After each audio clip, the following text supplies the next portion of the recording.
السلام علیکم ورحمت الله وبرکاتو. شمس مزدی مسعود یوټیوب چینل ته ښه راغلاست. اتم درس د ګران دوستانو او موضوع چې ده LED ده. LED چې شي ته وایي په ساده پښتو کې درته وایم. LED کوم واړه ګروپونه چې تاسو وینئ د موبایل په ساپو کې یا هم د کیپیډ یا د تکمو په برخه کې دې ته LED یا واړه ګروپان وایي. او دا ګروپان چې دي مصرف یې ډېر کم ده اما ډېر غټ کار کوي. اوس دغه ډېر کوچنی ګروپ ته دا مکمل د موبایل صفحه روښانه کوي او که چېرته دا وسوځي د موبایل تکمې یا بټن به نه روښانه کېږي، یعنې رڼا به پکې نه ښکاري. او بله چې دا په سکرینو کې ډېر زیات د استعمال وړ دي. کله چې د یو موبایل د سکرین LED یا دغه وړکی ګروپ وسوځي، مشکل پکې دا وي چې موبایل چالانېږي اما دلته به څه شی ښایي نه، توره شپه به وي پکې. نو د دې دپاره چې کول دپاره تاسو باید شی ولرئ، پاور سپلای ولرئ. اوس درته ښیم چې دا څنګه چک کېږي چې دا یا جوړ ده که جوړ نه ده.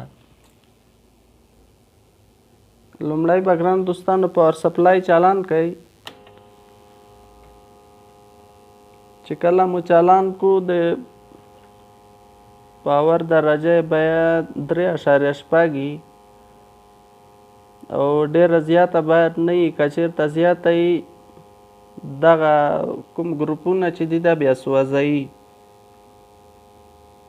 نو څه کوو، اوس راځو د پاور سپلای دواړه لاینونه مثبت منفي په LED یا کوم وډکي ګروپان چې دي په دې لګوو چې آیا جوړ دی که جوړ نه دی. ګران دوستانو دا مثبت و منفي د پاور سپلای دی او دغه LED چې دی مثبت و منفي لري.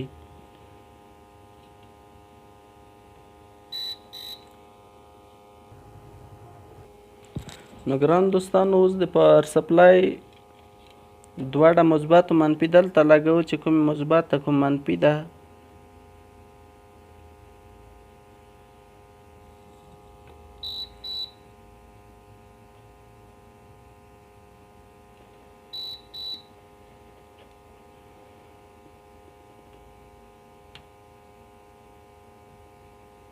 تاسو ګران دوستانو وینئ دغه منفي خوا ده او دا مثبت ده. او که چېرته سرچپه ولګېږي بیا نه روښانه کېږي، پاور سپلای بیا آواز کوي. تاسو کتای شئ دا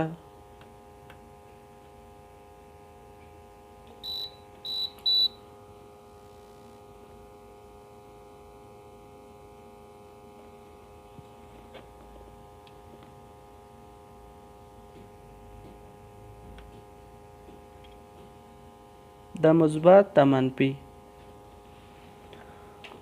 او ګران دوستانو بعض وخت مثلا دا برخه سوځي یا دا ګروپ سوځي د تکمو برخه، او د دې سره اکثره وخت کوم سکرین چې دلته لګېدلی وي دا هم بیا نه روښانه کېږي. بیا به تاسو څه شی کوئ، دا به په لیم باندې ترو کوئ، یعنې کومه رابطه چې دلته نښلول شوې ده دا به ترو کوئ. خو ښه طریقه دا ده چې دا باید تبدیل شي. څنګه تبدیل شي؟ باید د دې خوا نه حرارت ورکړئ تر څو دا خراب نشي او په پنس باندې جک کړئ. په ځای باندې بل کولی شئ، په لیم باندې وصل کړئ. او بل ګران دوستانو په سکرینو کې هم ډېر مثال که دلته ذراتو تاسو دا پیدا نه کړو، د خراب سکرینونه څه دي دغه نه رایستلی شئ.